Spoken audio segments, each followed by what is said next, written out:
Hello, BookTube. Well, as you can see, I once again have a guest. This is celebrated YouTuber and star of the manosphere, Jared Henderson. How are you, Jared? Hello. I'm doing well. I'm doing well. I How's want you to life? Is it? know I don't think I'm a star of the manosphere at all. I'm yeah. I don't understand. You have Well, the or hat if I with cryptic signaling. You have the weird door open behind you. You're ostentatiously drinking on camera. You have facial hair. You've never read a female author. What's missing? What's missing? I just re- I yesterday I just released an 11-minute video, highly edited, about Ursula Le Guin, and I think that firmly absolves me of any association. So this video was about Ursula Le Guin's husband. You didn't Yeah, need to stretch that to 11 minutes. Well, that's very interesting. So what was he like? Did he mow the lawn? I assume a manual mower with his shirt off. I assume so. Have you ever heard Ursula Le Guin's husband talk? He gives some interviews in a documentary about her, and he has this like charming Southern accent, and he's just like so mild mannered, and Yes, so they're just like a delightful pair. yes. There was a science fiction savant 30 years ago, or 20 years ago, or something like that, who made an offhand comment at a convention dinner table that he actually asked the same question to everybody present. Said, "Have you ever met Ursula Le Guin's husband?"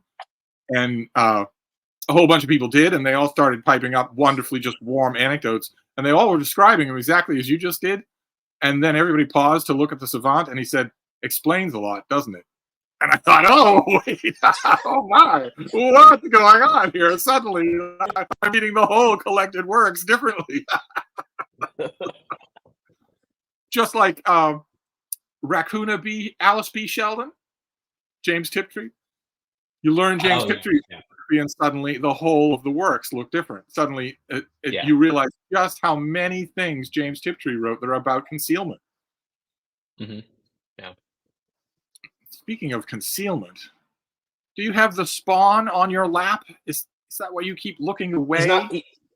He's not on my lap. He's on a bouncer next to me, but I won't pick him up on camera. He's fine. He's happy, but I won't pick him up on camera because he just deserves. Oh, he's about to cry, so he is going to get picked up, and I'm going to tilt the camera up slightly. I have very strong feelings about. I have very strong feelings about him being on YouTube or social media of Oh, any kind. you and me both. Can you So imagine? yeah, Would you yeah, believe some of the people out there who gave their kids an Instagram account when they were born? yeah. No, I can't do it. You might see the top of his head, but I feel like this is safe. Um, yeah, Well, the top of a your head is YouTuber I the least really of the part. yeah. And it's true for him as well. It runs in the family. I know some. the I've the seen some influencers. They just it's pimping their babies out, and I'm sure they wouldn't think so. I'm sure they would think this is just natural because they've never Mhm. lived a minute Yeah. of their life off Instagram. So, but the kid doesn't have a choice. A YouTuber I generally respect, he recently had a baby, and he does a lot of like lifestyle kind of videos about like or him challenging himself or something like this. And he did like I tracked my sleep for 30 days with a baby, and his baby is like in the recordings. And I don't know, like I took 30 days off when I from YouTube when I had a baby, and I don't want to show this guy's face on the No, internet or anything like this. that's his Um, decision. I don't yeah, understand how exactly. the influencers that are all doing it, who I'm talking about, are not influencers I respect. they're all fitness influencers, so they lie for a living. But I just imagine it. I mean, and if in the worst cases, the three worst cases that I'm thinking of, if you click on the Instagram picture of the little baby or the little toddler or the adorable little tyke, there's brand tags for everything: the shirt, the Yeah, pants, the hat. Ugh, just it's just a and that separate kid, and that franchise deal for your kid. I know the influencer would say that money is going to pay for their college, but mhm. they're, they're not There going are to other go to ways to pay for college. they're not going to go to college. They're going to go to therapy anyway. Anyway, so we're in the midst of another Jared Steve summit, the team up that BookTube didn't know it wanted, and yet we have no idea what we're going to talk about. That's true. In most other cases, you and I come to come with like a pretty settled topic. We have never stuck to that topic in No, any of these summits. but at And then least we today have an we idea. thought, what happens if we just, oh, poor guy, poor guy. Hold on 1 second. I'm going to mute myself. I guess. See that uncontrollable baby mewling and crying? I had to mute the mic several times when I did videos with Micah Cummins for exactly the same reason. I don't know how it feels to make fun of Micah Cummins when he's not here. Is he on BookTube or isn't he? I don't know. I wish I could mute my microphone because I'm about to have a siren bombardment. If I could mute my microphone, I would. But no. Well, I've now done the one thing. I've now done the thing I've learned as a father, which is to bribe the kid with food whenever he's upset. So, the frequent guests over here at Hyde Cottage for wine and calzones have learned that the same tactic applies to me. Yeah, you bribe me with food, you will quiet me down for a bit. He looks a little fussy, so let's just refill that glass. You know.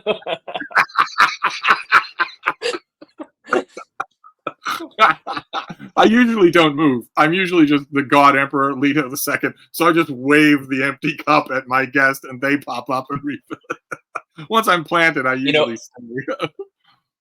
actually, one of the nicknames for the kid in our home is Baron Harkonnen, because we carry him around like he's just like this floating guy who demands various things. Yeah, this floating guy that was a cartoon figure in the David Lynch Dune, and then a cartoon figure in the Sci-Fi Channel Dune, and then a cartoon figure in Denis Villeneuve's Dune.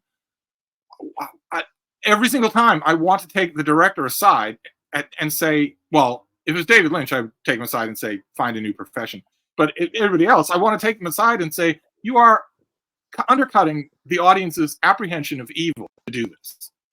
When you make this a cartoon figure, you are making them a cartoon. You're taking someone who's evil and making them cartoonish. And that actually works against what you're trying to do, not in favor of it. Yes, because the Harkonnens are actually quite intelligent. In fact, in a lot of ways, intelligent. They are brutish in a way that is ultimately self-defeating. I mean, Herbert is not trying to get you to admire anything about them. They are ultimately their own worst enemies. But they aren't oafish fools with boils and pustules on their faces. They aren't floating 20 feet above the ground or taking baths in guano. I think Herbert, in a way, the sequel is just as bad with Fade Routha when we finally meet Fade Routha, because there's all sorts of chicanery going on with him, just as there is with the Baron. All sorts of. It's ridiculous. I think he's bald for some reason. He doesn't even have any eyebrows. His scenes are all shot in black and white. It's ridiculous. It's like, hey, this is the villain. I think Herbert in a way is actually kind of almost a very classically minded writer, in the sense that like you have very intelligent villains, but they're brought down actually by the fact that they're venal, and you need to show that they're also intelligent and competent as well. They can't just be. They can't be wallowing in their own filth and things like this and just doing disgusting things for the sake of doing disgusting things. And I mean, that's on the Imperial side. On the Imperial side of the Dune books, the bad guys are brought down as much by hubris as they are by anything else, by thinking they're invulnerable when they're not. I shudder. Well, I don't know when the second Dune movie is coming out. I've already watched the screener a few times, and talk about wasting Christopher Walken as the Emperor. Just talk about a waste, because of exactly that. Because the director just doesn't trust the viewer. He doesn't trust the viewer to get nuance, and that's on the Imperial side. And then on the sort of quasi mystical side, the whole point is that eventualities, fate, if you will, can catch you by surprise. No matter how elaborately you have planned for it, it can catch you by surprise. All of the major exotic societies in Dune are all long-term planners, very long-term planners. They're all caught by surprise by the Kwisatz Haderach. They're all caught by surprise when it actually happens. This thing that's been on the horizon forever, when it actually happens, it catches everybody on an odd hop. But we weren't going to talk about Dune, were we? Or were we? Well, I can talk about Dune for days. It struck me that there's a good topic for us to address that's close to this, which is to talk about writing, since we're already talking about the writing of Dune. And it's to Yes, talk indeed. about writing because we are halfway through October, and NaNoWriMo is coming up closely. You and I are both participating, I have and not made a Prep-Tober video in days and days. Is this your Catholic exactly. way of making me feel guilty? Yes, exactly. I noticed your I noticed your silence and thought that something had to be, someone had to fix No, this. no. The only thing was I've had a recent little bump of work interrupting the smooth carpet of my freelancer existence. So then the bump of work has to get done. It's 10,000 words. I'm going to do it today. I'm not gonna agonize over it. I'm just going to do it today, and then it will be done. And then a flood of Preptober videos will come forward again. Yeah, Although, I was telling this to a friend of mine who's actually involved with the bump, and I told him, I was confessing to him, I really haven't made Preptober videos, and I feel terrible about it. I don't want people thinking I'm slacking off on the writing discipline. And he said, you're worried that people are going to think you're slacking off on the writing discipline because you haven't made Preptober videos because you're going to write 10,000 words in one day. What is this? Does not make sense. This does not add up. exactly. 10,000. What about your own writing? This is your first NaNoWriMo, is it not? It's not. It's not. I've done it before. Yeah, I did it 2 years ago, and I Did you finished. succeed? You did. You finished. But this I will wrote. be I in wrote. line with a newborn. Yes, yes. This will be totally new. But the thing that I finished 2 years ago was I wrote 62,000 words in November that year. Oh my! Yeah. Wow. I So went over I. last time. A couple of my last two November Nano projects, one in November and one in I think July, both went over. Mhm. I just kept writing it. I wasn't quite done when I got to the end of the event. But you, So I, there. I mean, do you fancy that this time around? Are you going to obey the rules this time Well, around? I admit that I don't feel as beholden to the rules of NaNoWriMo. Like if I got started a few days early and I just used it as like a write this amount every single day in November, and if I don't actually finish the full draft because it's a longer book, I admit I'm not a purist about NaNoWriMo. I try to just like use it as an excuse to do a lot of co-writing sessions with people where I just like will run writing sprints with some people that I know where for 2 hours we're heads down, we write for 20 minutes, we take 5-minute breaks where we can talk if we want to, we write for another 20, Ooh, or we go even longer. Yeah. So that sounds like fun. yeah. Ooh. So See, this is one of so the many times when I wish I didn't smell. I would be invited to that if I didn't exactly. smell. Yeah. That sounds like fun. And so I thought today we could just talk about the writing process a little bit because I think you've given me, as I believe you put it, you can find those in any bargain bin or something when I wrote my dissertation.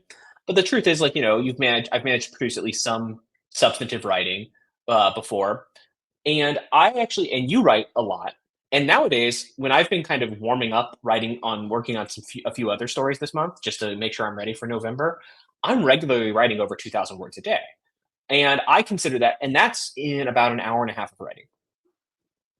Um, and my view is that 10,000 words in one day is hard, and I would feel tired, but I could do 10,000 words a day if it was my full time job, probably, or if I could devote 6 hours to it or so. I think it would take me about 6 hours for 10,000 words. Um, if I could really hammer it and maybe do that in 2 3 hour chunks. And I say this, and I don't say this to brag actually. I say this like I think most people who want to be writers, who have the sort of baseline literary skills, could do it. But for some reason, I think a lot of people view it as like writing 1,500 words a day is impossible.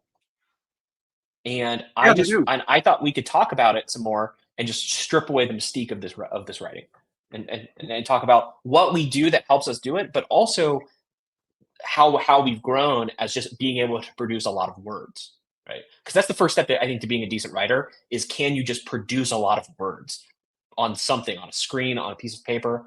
Because my view is that like probably for any chapter you have or a chapter you're writing or an article you're writing, you have one or two good ideas that for that chapter, but they're buried under many bad ideas, but you can't sort them out yet. You just need to get them out.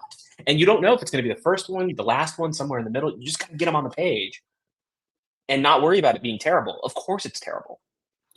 Every writer hates their first draft, unless you are getting paid by the inch and you're writing pulps, but no one does that anymore.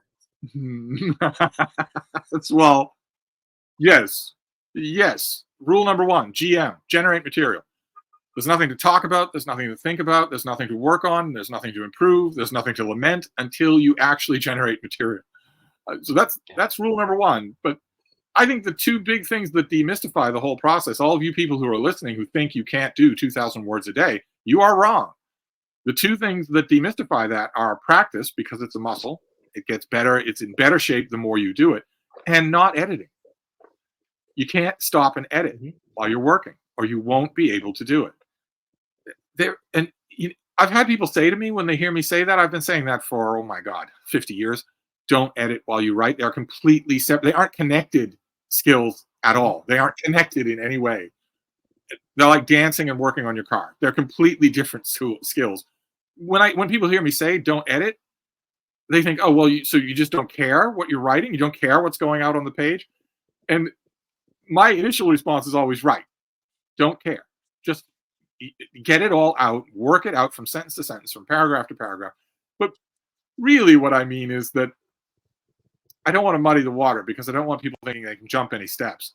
But once you've done, the requisites, Malcolm Gladwell, 10,000 hours of writing, there will be plenty of little editing things that you can do on the fly, so that you're not just writing just anything on the page. Yeah. But you won't accumulate those until you have done a huge amount of getting that muscle in shape. A huge amount. Yes. Here's one little thing I do while I'm writing that you might consider as like editing, but it's pretty minor. If I'm writing something, and I don't write my books in order. I used to try to write from chapter 1 and go to the end. I no longer do that. I kind of have a rough idea of where the scenes are going to go, and I write them how I feel, and then I start piecing them together. But if I'm writing a later scene, because I know I could imagine an impactful moment, I actually will highlight a sentence sometimes and leave a note in my document that just says, this needs to be foreshadowed, 2 times early. And I'll just note it to then say, when I go write those earlier scenes, I can look through my notes and be like, oh yeah, there's this thing. It needs to be mentioned, right? Some piece of technology plays a crucial role. In the first chapter, it should be established that it exists maybe. In the 3rd chapter, you get an explanation, right? It's something like that. But those are just like leaving breadcrumbs for myself to follow later. Yeah, and those are tiny. Those can be done on the fly. They don't interrupt the speed of the writing. Exactly. I'm mainly thinking about the people who think, well, I'll write a paragraph, then I need a year off. Or I'll write a page, and then I need to rewrite that page right now while I'm working. No, you can't do that. You have to just keep going. And after a while, the little things that, like the things that Jared's mentioning here, where you leave little breadcrumbs for yourself, or you fix something on the fly.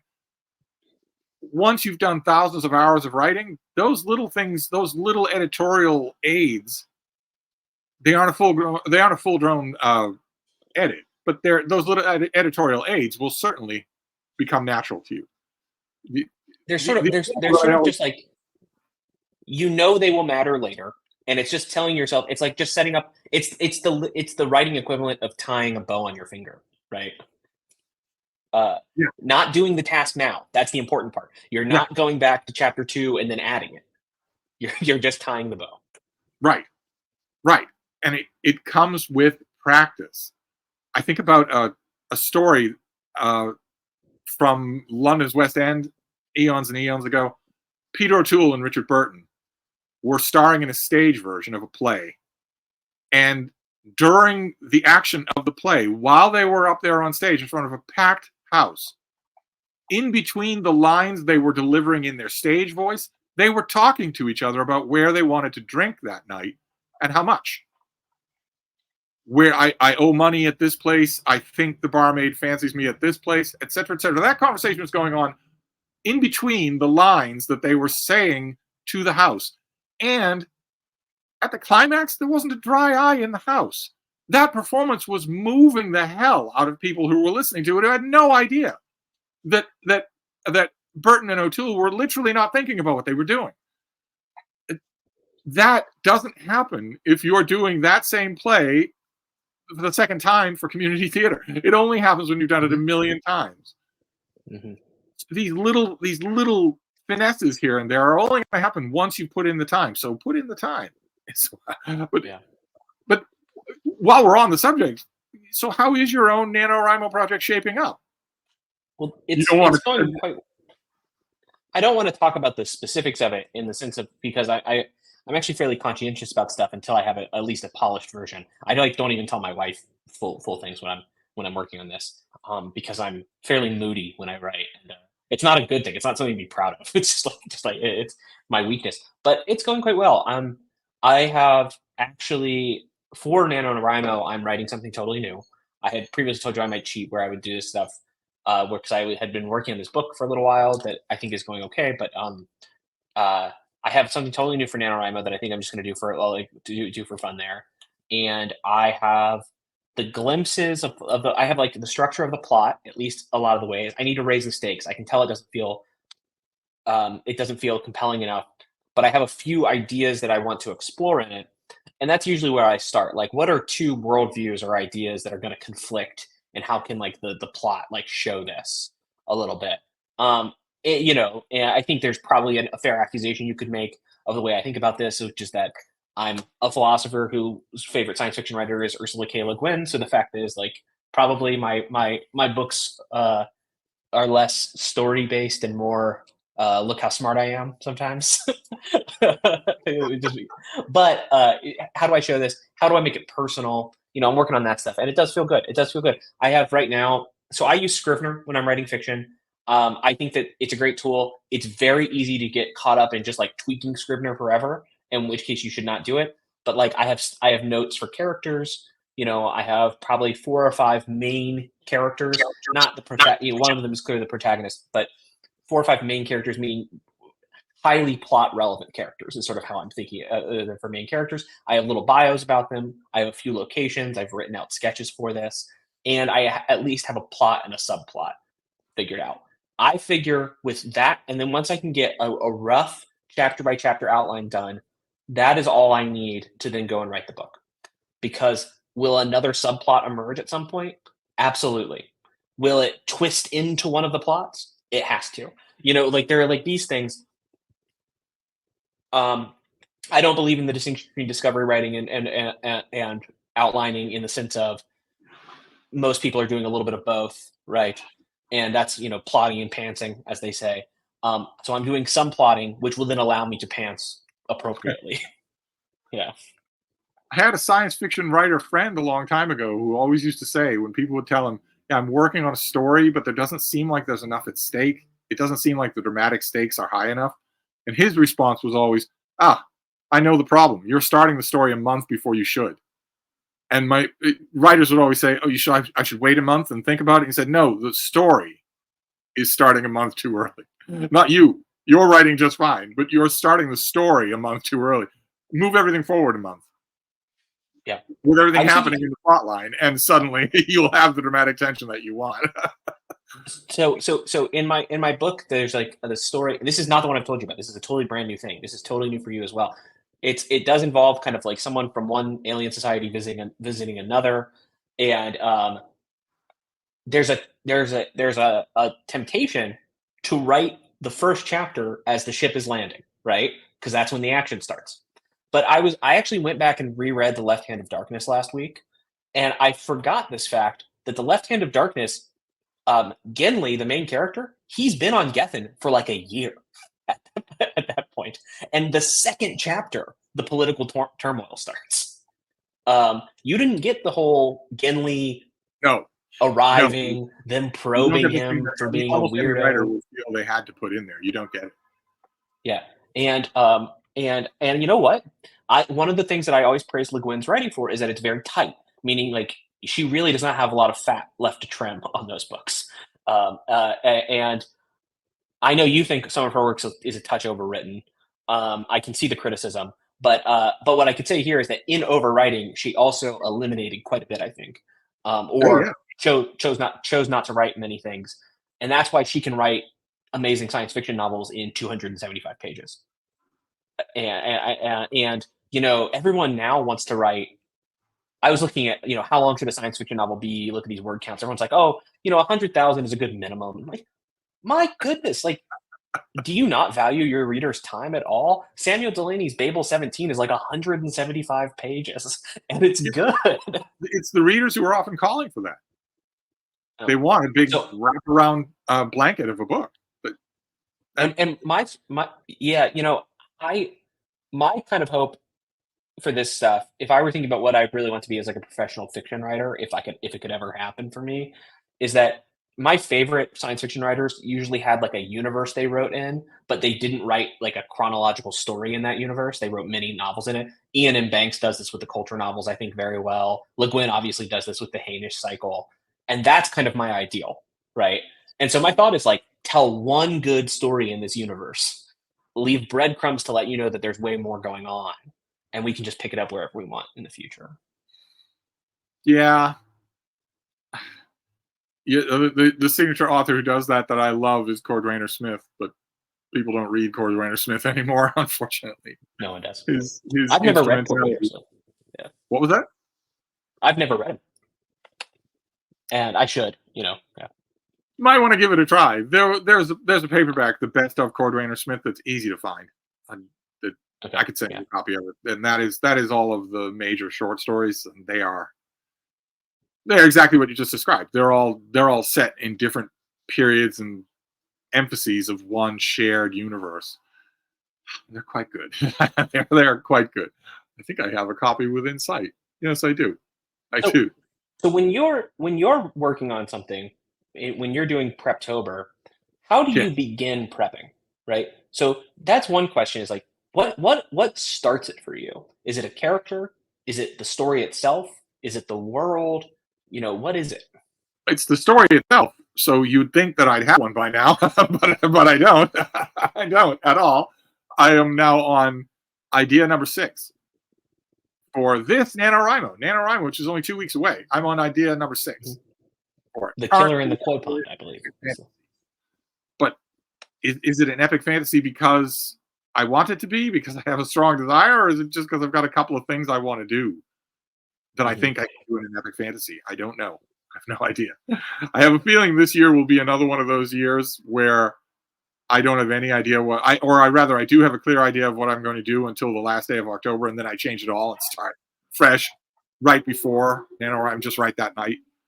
Mm-hmm. That's happened to me a few times over the years of writing in NaNoWriMo, and I have a feeling that's going to happen this time. This doesn't feel like some of the projects that I've done. I know exactly what I want to do.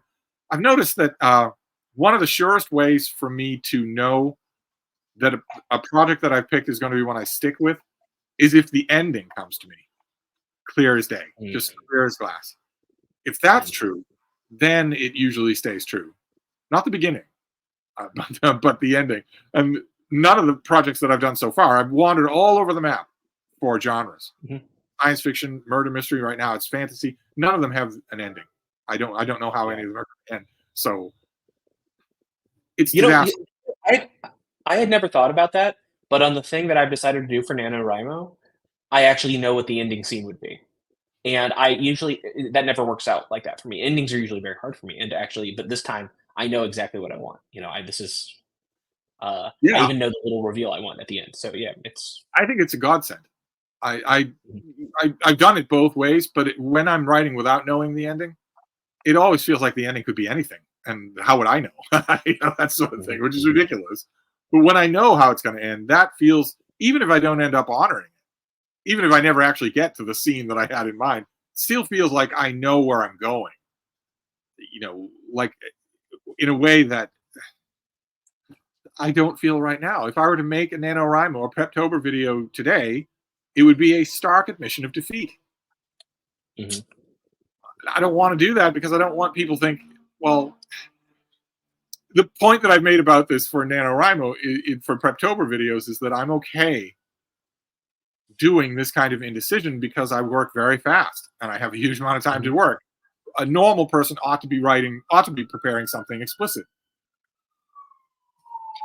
Do you think so? Here's one way where I think that the sort of official rules for Preptober and stuff might get in the way, because sometimes when I'm floundering on a particular story, I don't know how to outline it properly, I want to write like a little vignette from the middle of the book, right? Right. I want to. And even knowing there's a good chance it won't make it in, I actually picked this tip up.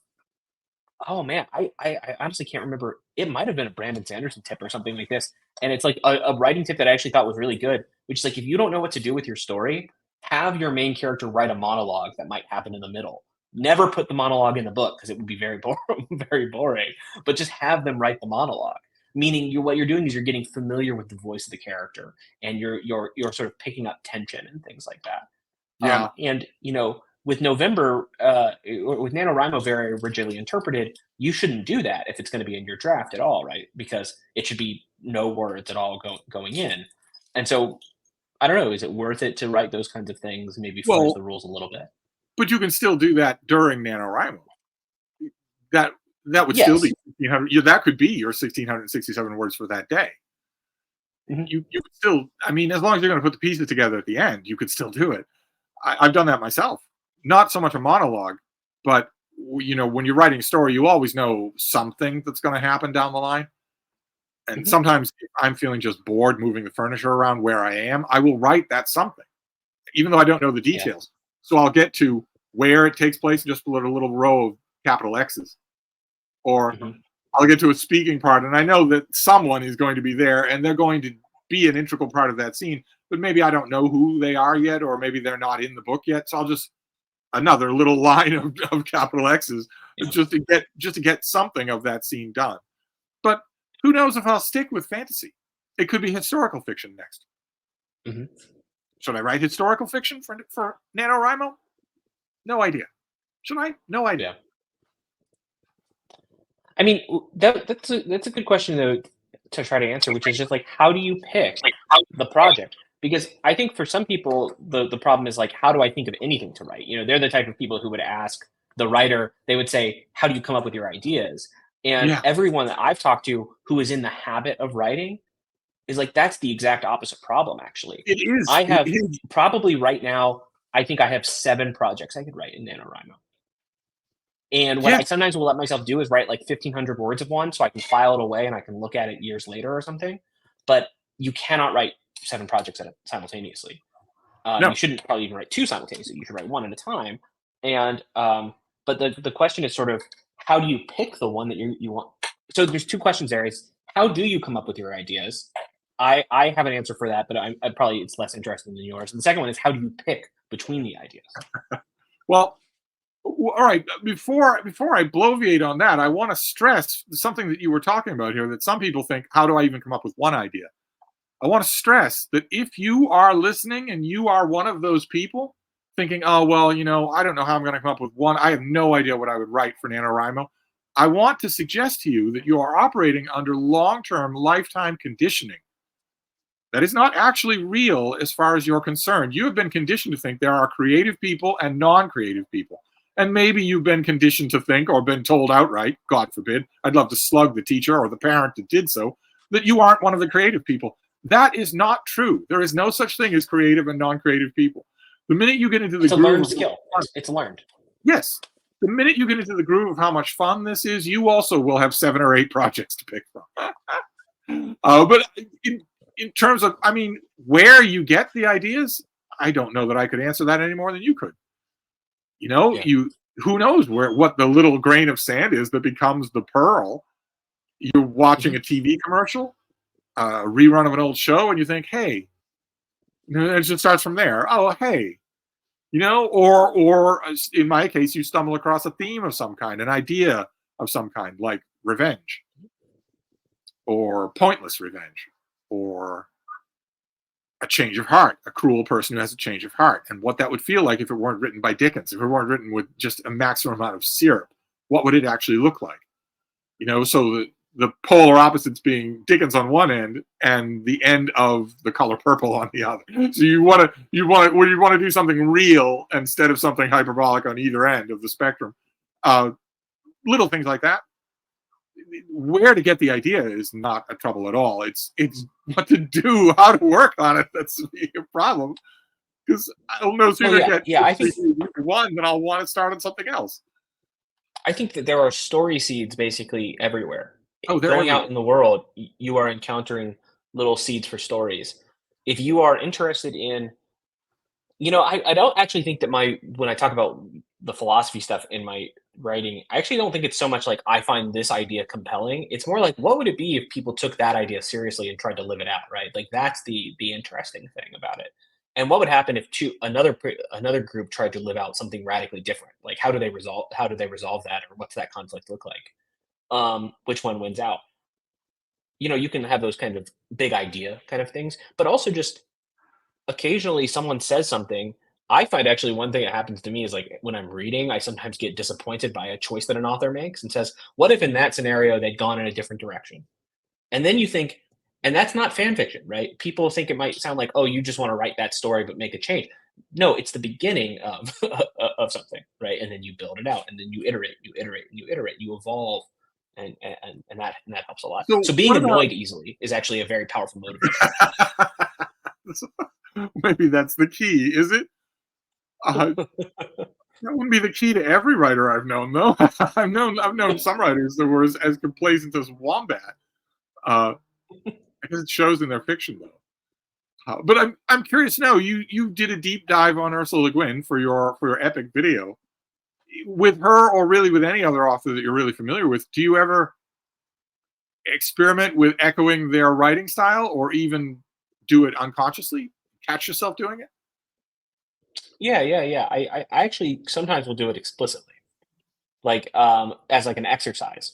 I mean, as an I for s- for some reason we as writers feel like this is not okay, where painters say it's definitely okay. Which is like try to write a passage like your favorite author and actually have some examples of their work there. Look through it and pick the stuff out you like, and then try to do it. Right? Like a painter will literally copy a master Oh yeah. over and over, and we act as if that's totally fine, which it is. It's great, but we act like it's not okay for other disciplines. um you know you can become a great Yeah. jazz musician by learning standards first, right? But for some reason writers hold themselves, they want to be wholly original from the moment they put they start typing, or they put the pen to page, and that's just a terrible idea. Yeah. Yeah. Because it's not anything for you to worry about. If you're thinking like that, if you're watching this and thinking, well, I have tried that, or I've thought about it, but I don't want to be accused of just copying my favorite writers. That's not going to happen. You're going to take on these outward manifestations, and then the parts that you don't change and make your own are just going to dry up and flake off. And you're going to put another cake on of somebody else, and parts of that are going to dry up and flake off. Eventually, at the end of that process, you will have assembled a style of your own. But of Hmm. course, you're going to assemble your style from other writers. Where would you assemble it from other than other writers? Of course, you are. It'll be a Exactly, little bit exactly. built, but it will be a thorough genetic composition of its own. So you don't need to worry about that. You just don't need to fetishize it. Okay? Mhm. So you don't need to type out on a manual typewriter a Hemingway story in order to really get at the sinews of his writing. There aren't any You have to be at a sinews. standing desk. You have to be an alcoholic, and you Yeah, have to smoke a cigar while you do it. Yeah. there aren't any sinews. You shouldn't waste your time doing that. But if you feel like pastiching his prose style, what there is of it, go right ahead. Don't worry that you're going to be locked that way. You won't be. You won't be at all. Your own style will emerge. It needs little. I even think there's some merit to manually copying, not copying and pasting, typing out a passage that you love from an author. Meaning feel what it's like, because like even the rhythm of where they place their commas, or the kind of punctuation they use, or something like that, occasionally can feel it feels different, and it makes you pay attention, right? This isn't going to go in your story, but it's just like this is a little exercise that you do. Right? I don't know. Just a test, I not a view whole writing as scroll. something that you, not a whole short story. No, no. But like, a page of something that you think is great, put it down, and just to see what it's like. Um, that's what is it? Old School by Wolf. You know that novel, right? He copies the whole short story, right? And that's the critical plot point. But yeah, don't do that. But um, but literally just emulate someone for a while. Or if you think like plot is hard for you, plot is probably my greatest weakness, right? Steal your plots. The plot will not stay the same as you change things. No, it won't. And also, Don't all worry your about favorite writers stole all their favorite plots. that. Your plot will not stay the same. You don't have to Yeah. worry about it. So if you are really familiar with a fourth rate, nobody's ever heard of it fantasy novel, and you're thinking, I like this plot, but I wish this, and that had happened, steal the plot, change those, make those changes, add your own characters and your own voice. It will end up being your own by the time it's done. Although maybe not during NaNoWriMo. That might have to happen when you revisit the work next year, 6 months from now. So that's an interesting point. NaNoWriMo is for completing a full draft of a work. It is not for completing a finished copy, like a finalized version that is queryable, that could be self-published or something like this. I have heard that agents dislike December because so many people just send their NaNoWriMo stuff off. Do they really? Oh, I hadn't heard that. That's horrifying. And and you shouldn't because there's no way that your NaNoWriMo stuff is good as it stands. It doesn't mean it couldn't even become great. It just will need time, right?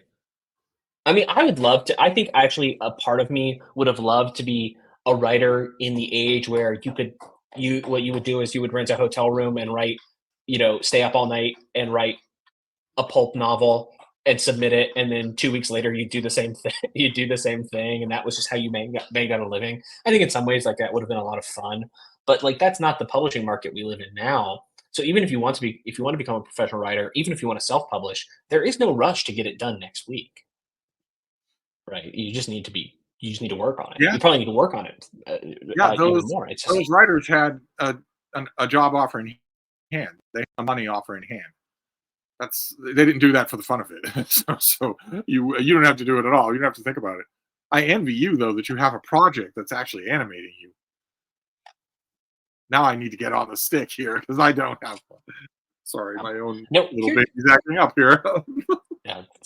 Baby. Now, how do you get over? I mean, I don't think either of us struggle with this, but how do you get over this struggle that some people have, which is that they sit down on the screen and they just can't get anything. They can't write it. They see the blank screen or they see a blank page and they just can't do it. I don't ever have that problem. Do you? Yeah. Not anymore. No, no. When I was transitioning from doing academic writing to trying to write fiction, that did happen to me because academic writing makes you a terrible writer. It makes you, and what I would write a scene and I would want to like painstakingly describe like the dimensions of the room or something because I was trying to be precise because people were talking about like being precise and clear and things, and those were the only virtues, and rather than being compelling, say, or you know, implying things, and so that took me a little bit of time, and that really kind of stopped me up. But nowadays, basically, if I have 15 minutes, even like a relatively quick 15 minutes, I can write quite a bit, and I'll just start writing. Yeah, But it also helps that I'm thinking about what I want to write almost constantly nowadays. Like I'm always thinking about writing. and it's a wonderful feeling. Can you attest to that? It's a wonderful Absolutely. feeling. You people who haven't tried it should definitely try it. Uh, I have often found that one really good, almost surefire way to break that spell of a blank screen is to pick up a conversation. Not starting a conversation. Pick up a conversation between two of your characters in mid conversation, usually mid disagreement. So if you're looking at a blank screen and you have no idea what to do, but you know the names of two of your characters, have one of the characters say to the first line right there that you're typing, have one of the characters say to the other, that's not going to work at all. And I think you know that. A conversation will flow from just that line. That's not going to work at all. And I think you know that.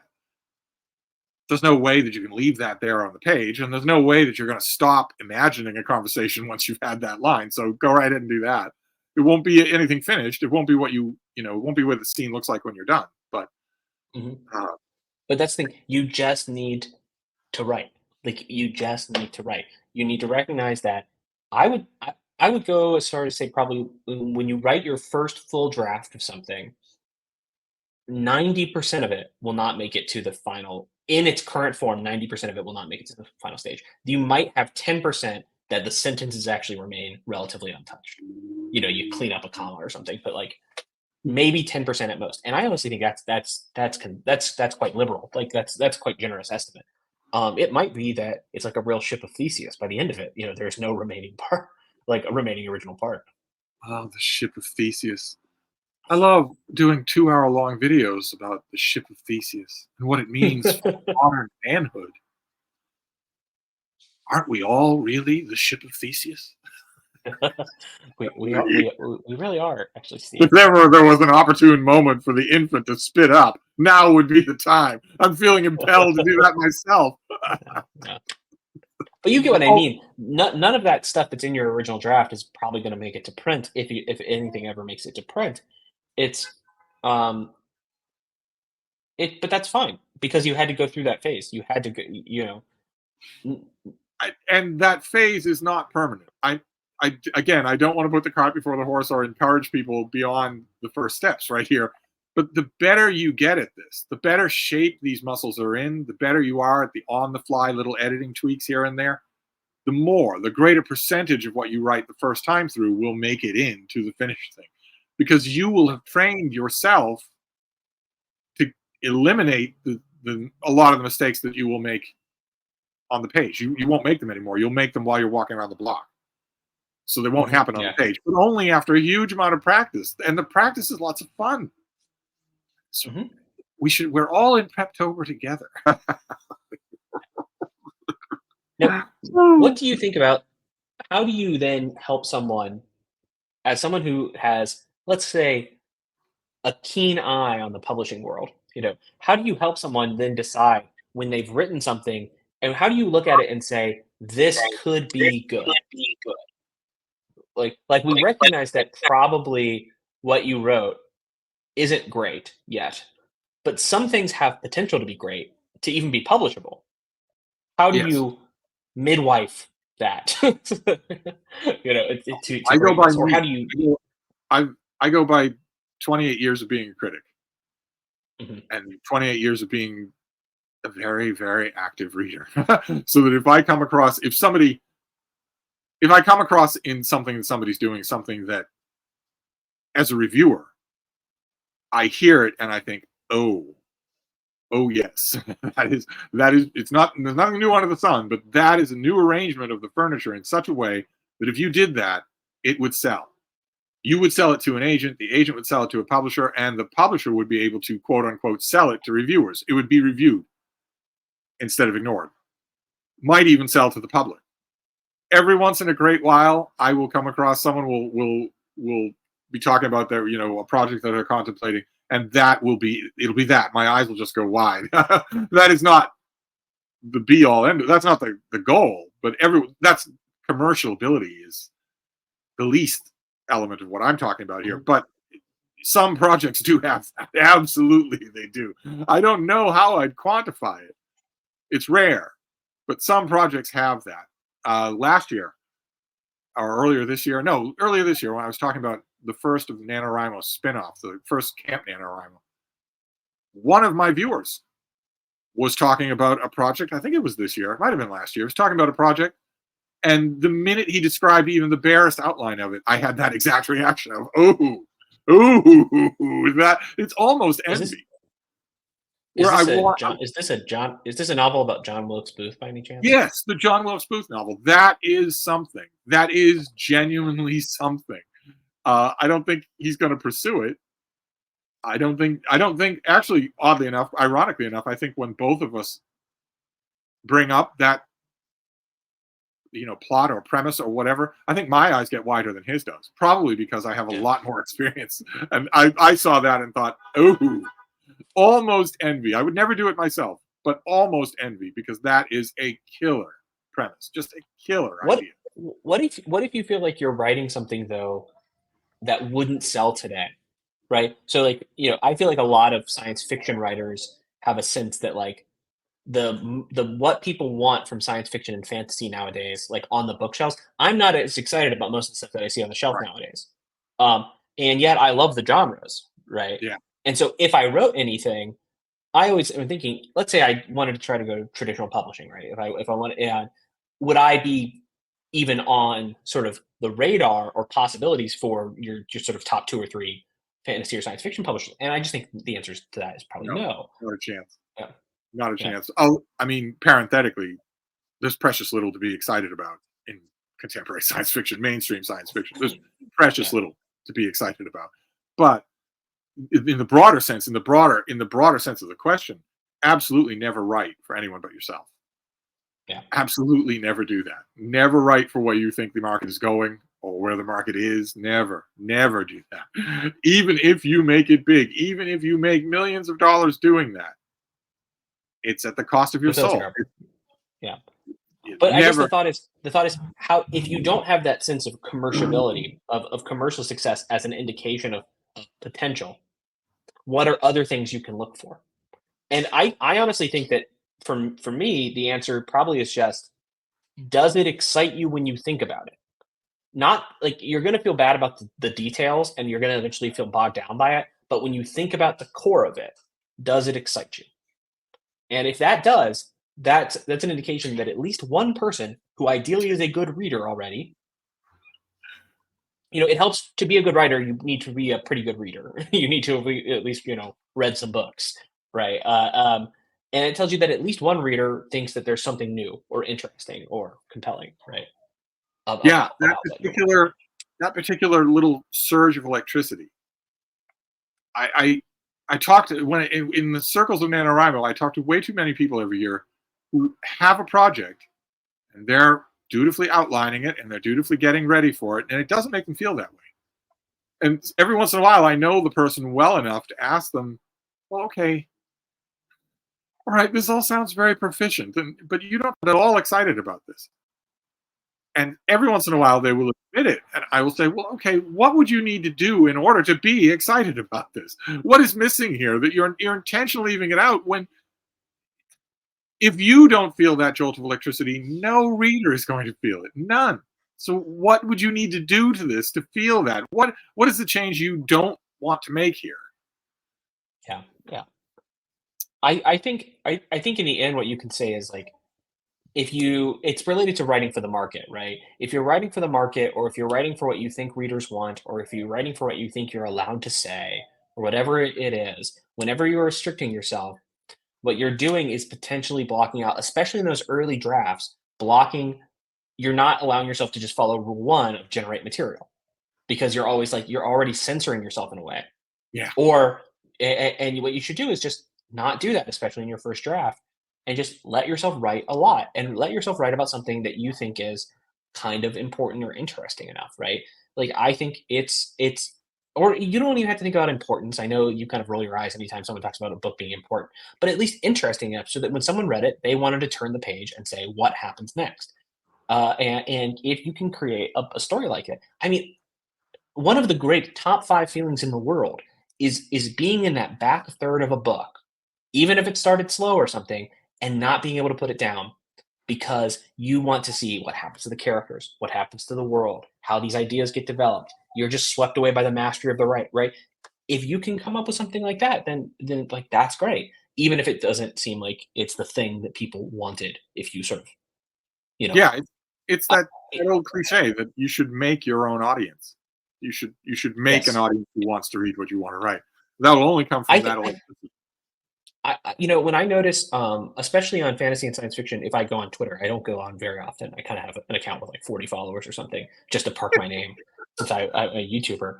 I notice that people will be like, they'll start describing their books to like to people, potential readers, and these are people who are getting published by the top fantasy and science fiction publishers, and they're all using like the same 7 words to describe their books, and Yeah, and I just think like that's just boring, right? Like that's boring. Some of the books yeah, might be good, right? It's like, but it tells me that they've really crafted it with like those words in mind.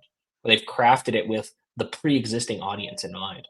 And I think that it might actually be also why a lot of fantasy and science fiction readers are turning to indies these days. They're turning to indies because I was just going to say half the writers who sound that way on Twitter have been made to sound that way by endless development meetings with editors and sub-editors and their agent. Maybe they didn't sound that way about a project that was very different from the one that actually got to the bookstores. Maybe originally they didn't sound that way. There is absolutely no reason to do that to yourself. None whatsoever. Just go indie. Just go indie. Save up enough money to pay for a good editor. Save up enough money to pay for a good cover design and just do it yourself. So that you can, if you're writing something that's a little bit weird, a little bit off of center, that where that jolt of electricity is in one particular element of the book that you've never seen assembled in quite that way, you get to preserve it. If you do it yourself, you get to preserve it. You're not going to make any money anyway, either way you go mainstream or not. You're not going to make any money anyway. You know why? Because there's only so much money in the universe, and Brandon Sanderson has it all. So you're not going to make any money because there literally, I'm not talking metaphorically, there literally isn't any money left in the world. It's all his. So unless you ask him for money, you're not going to make any money getting your thing done in a mainstream press. So just do it yourself. Yeah. The last 10 really good sci-fi and fantasy books that I've read were all indie. Yeah. I don't know the indie sci-fi world as much, but the indie fantasy world seems to really be thriving. And what I seem to notice is that, one, some of the authors there are making way more money than they would actually with mainstream publishers. Much. They're just Much. now there is a certain that's the least important detail of it. The most important detail is that they know all their friends by first name. they're in the best community they've ever dreamed of. They're in the best community they've ever dreamed of. Just thousands and thousands of people who can't wait for their next book on a personal level. No marketing involved. Yeah. I think that's the big thing. And I think in part indies are responding to a market demand. There are people who want to read certain kinds of stories that probably aren't going to get published. I think if you call it like more traditional sounding fantasy, for instance, that's just better off on the indies right now. And there's a huge market for people who want to read that stuff. That still exists. Yes. Also a huge market for people who don't want to pay $30 for a book. And also they can then, and you know what I've noticed for a lot of what these indies do, and I think this is brilliant, they release the Kindle version, they put it on Kindle Unlimited for a lot of the stuff, or something like this, and then if they do well enough, they do like some big Kickstarter, or they do like a special edition, and then they make a bunch of money, which is again not the most important thing, because their 150 most loyal fans or their 1,000 most loyal fans now have bought the hardback, right? And the hardback's beautiful and it's better than what mainstream publishers are putting out anyways. What I just noticed, there's kind of a vibrancy to that scene right now. I agree. And they can put out books. They can put out books fast. It goes faster. Some of them are putting out an epic fantasy book a year or something, which is the pace that readers want. They don't want 7 years between books. They don't want a decade. Yeah, the ones that are making 5 and 6 figures at it have it down to a science. They have a group of trusted beta readers. They've always got something in front of their beta readers. They've got a trusted cover designer. They know their editorial team.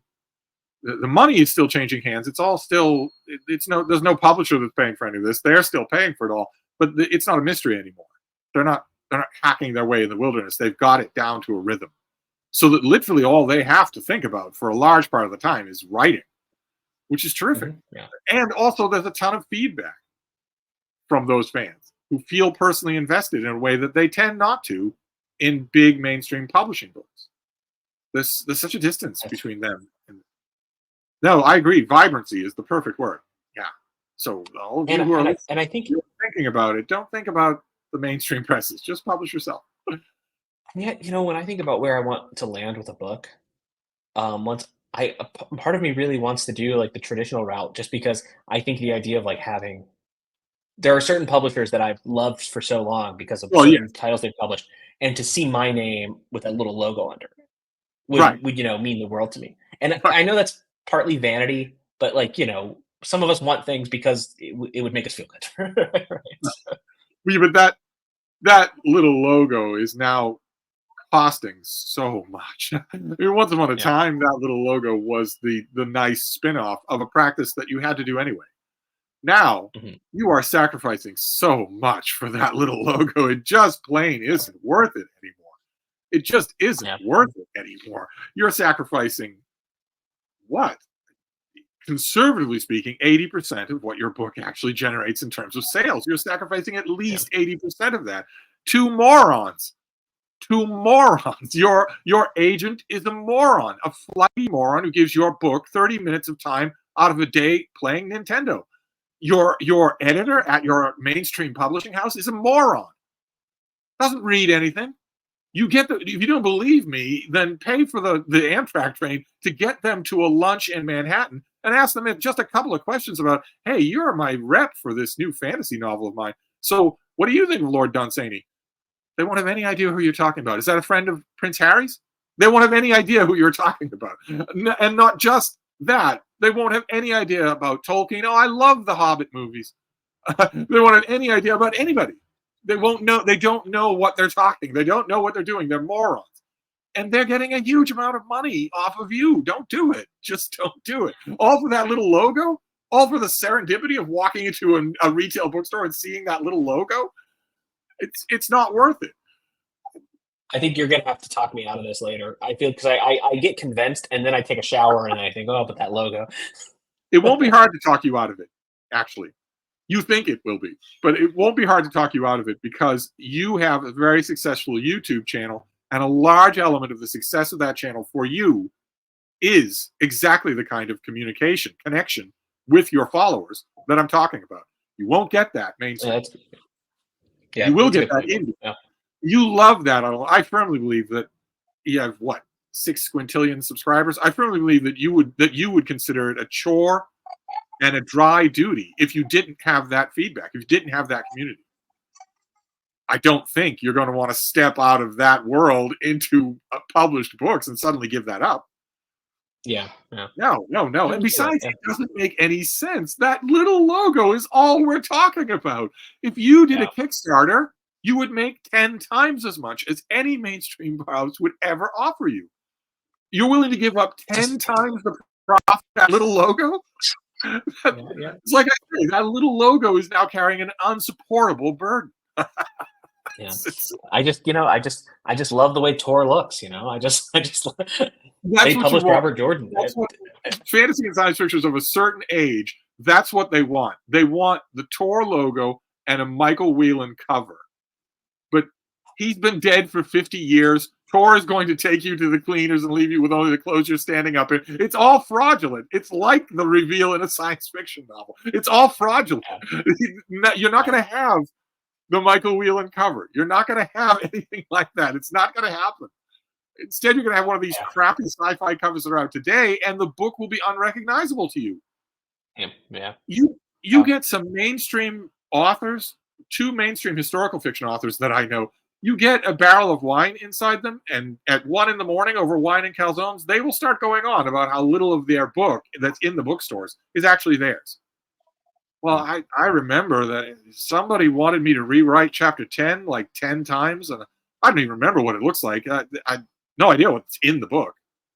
Certainly isn't the thing. What they don't want to say is it certainly isn't the thing that made me passionate. That thing died on a table a long time ago. I mean, and I could never get a Michael Whelan cover because Michael Whelan is out of my pay grade. Even though he's still making covers, but he only makes covers for Brandon Sanderson now. I think Brandon Sanderson's the only person who can afford him. But I could get, I was talking to you earlier about those old Ian M. Banks covers with I could get a cover like that, and people would actually possibly look at it and say that's distinctive. No one else had, that kind of stuff. And I could, if I were published by the indie covers are fantastic, some of them. Yeah. But if I were published by Tor or someone else like this, who again are kind of deep down my dream for this stuff, I would be getting the child has decided to open the fridge. No, I'm kidding. My wife's getting sleepy. But it would be a glossy black. My name would be appropriately sized depending on how famous they reckon. Would his name, is he big enough on YouTube to have a big name? Have his name big. The title would be small. There would be a very abstract design, and it would not be. It would be nothing that I would actually want on my shelf, right? That's the concern. No, it wouldn't be. And also that weird thing, that current of electricity, your agent, your idiot agent, and then your idiot editors, they have a nose for that like a shark for chum in the water, not to go and enhance it, but to destroy it. Yeah. Because that's a risk. That element represents a risk. Anything that hasn't been done a million times before is a risk. And publishing is extremely risk averse. So that'll be the first thing they go for. Now, I don't know how I got on this tirade, but no, you absolutely should not. Just for that little logo, no. When the time comes, I will do my best to talk you out of it. Because it's a really bad idea. For you and for everybody listening, abandon the idea of mainstream publicity. The only things you're getting out of it are the little logo and the serendipitous thrill of walking into a store and just happening to see your book. So let me ask you two more questions, Steve, and then I think we'll have to wrap up soon. But well, if the one of them baby's is raiding the fridge, then we need to wrap up. No, his mother has now taken him, but I'll relieve her after this. But there are two things. One, it's going to feel like about 3 minutes on the clock until the baby really is able to open that door. It's going to feel like 3 minutes. Yes. So okay. So here's so like for instance, you and I are friends. So at some point, I will send you a draft of my novel, and the question is, who do you send your drafts to actually get honest feedback? Because, for instance, there are some people who I would not want to hear their feedback from, because if they didn't like it, it would really hurt me, right? Like I've told my wife and I, when we were writing stuff in graduate school, we did not give each other early comments. This was just not our relationship. Other couples can do it. Other like philosophy couples and stuff can do it. This was just not what we did, right? Later on, we would read stuff and it would be fine. But like we kind of separated our work and our personal lives. But like I would send it to you. Oh yeah. But oh my god, I did not know. But like I would send you a draft, and if you wrote, Jared, I just don't think this is good. Yeah, but I would never do that.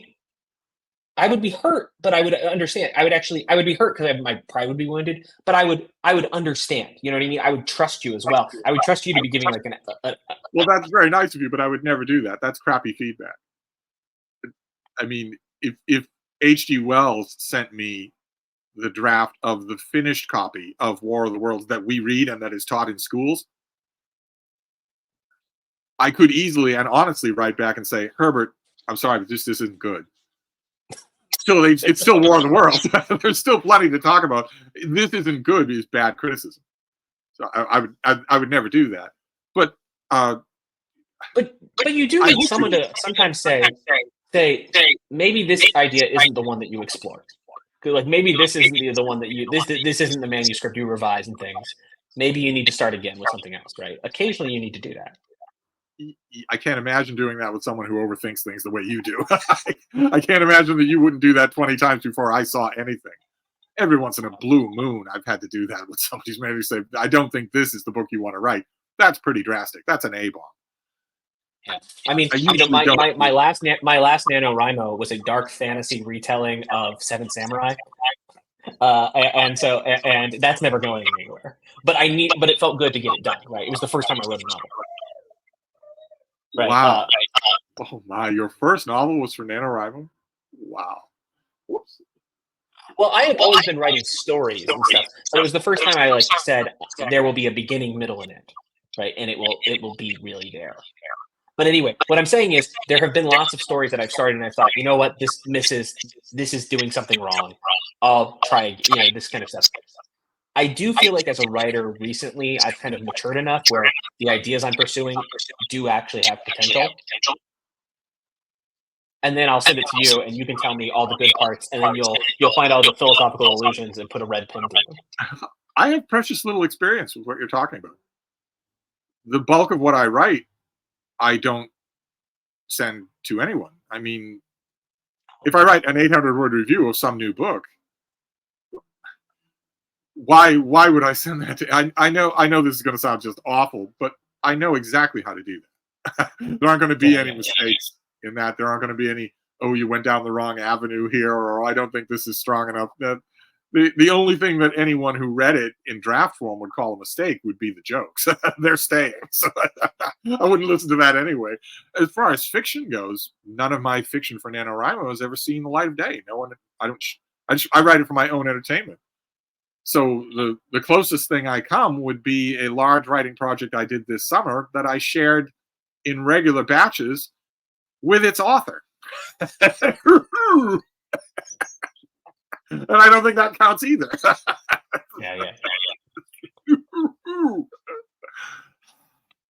So I do wonder, because like I could get beta readers. In part, I have like a community of like people who watch me and stuff, but I would have to pick very selectively, right? I'd have to really pick the right ones. You don't want people that are too um, that just want to impress you. Wow, Right. Jared, this is so good, right? Right. You also don't want people who you think secretly might resent you, right? Right. Right. Which is They why need to the be key when you're doing it, beta readers, when you're doing it, is chisel off the first 2 chapters and send it around to your first group of 12 candidates. Pick the ones that do the kind of job you want from those 12, and then chisel off 2 more chapters and send them to 12 other people. Eventually, over time, you'll gather 12 people. They won't all be from the first batch. And you never know who that's going to be. I have been marking up people's manuscripts for, I don't know, 150, 160 years, but I might not be the right chemistry for you. You never know. You never know. Like I would love, yeah, like I would love to get your general impressions of what I write, but it might be that like we have very different feedback styles or something. It could be. Also, I do think that there's there's a risk when you ask a friend to give you really harsh criticism, and that's what I want. I want it to be, you know what I mean? It's true, yes, I but think I found that most people don't feel that risk is there with me. Do you? I mean, do you think that anything about our friendly conversation would change? You would expect me to buzzsaw your work, wouldn't you? And it would be funny. Well, yeah. My buzzsaw criticism would also be funny. So I do think so. I actually think of people I'm quite friendly with. You're someone who I would actually feel very okay with sending my work, expecting a very critical review of it or critical comments of it. And critical not just meaning negative, right? Meaning it as a critic.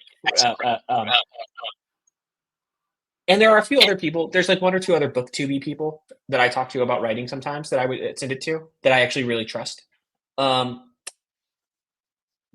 for some reason, sending it to like just a friend or something like this, like who's not like like that strikes me as like the worst thing in the world.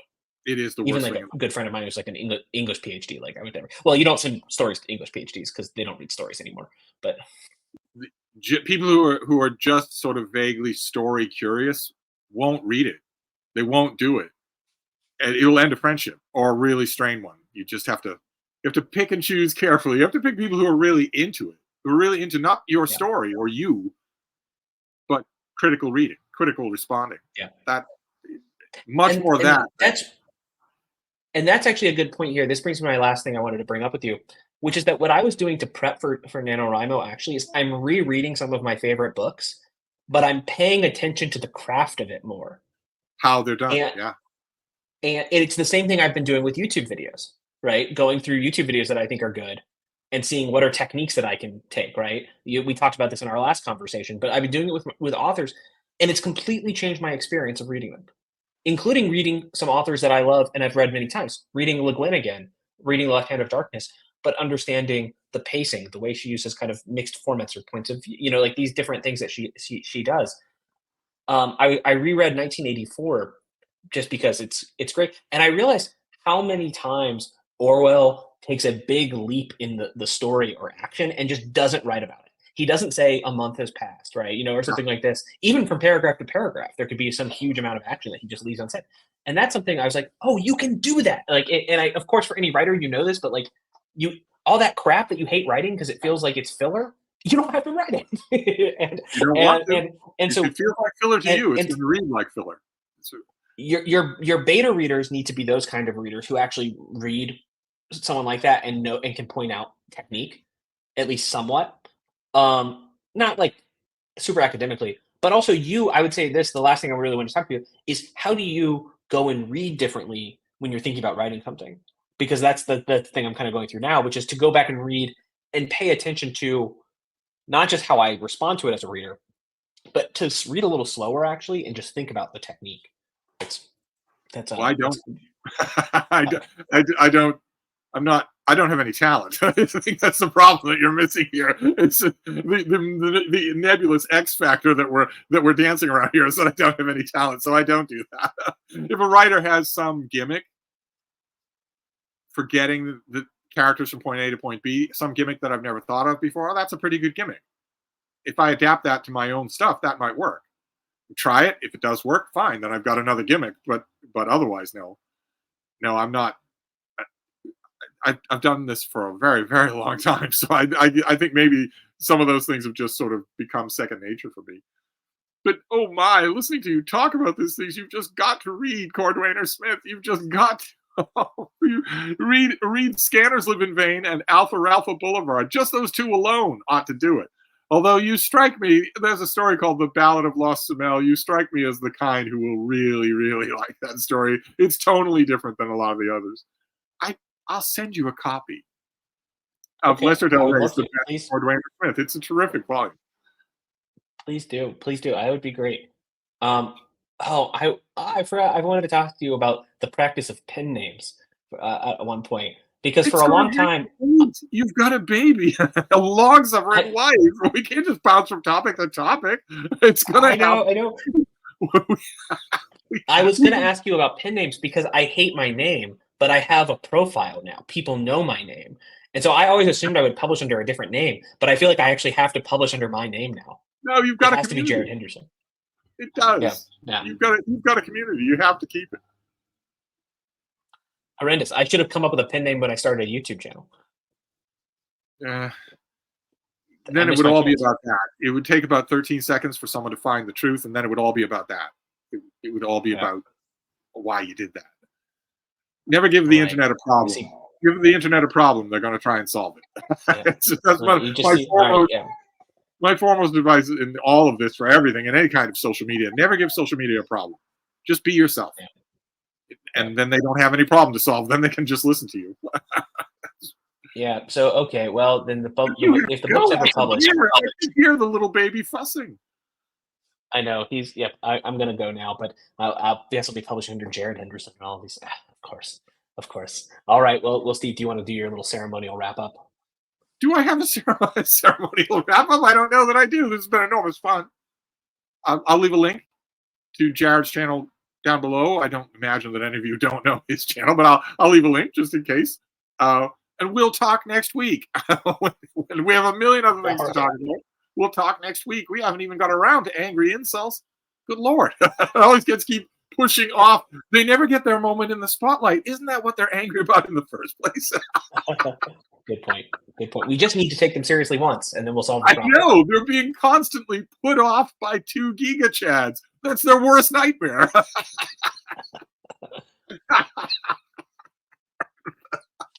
But anyway, let's say goodbye for now. We'll have a lot of fun next time. Thank you, Butcher.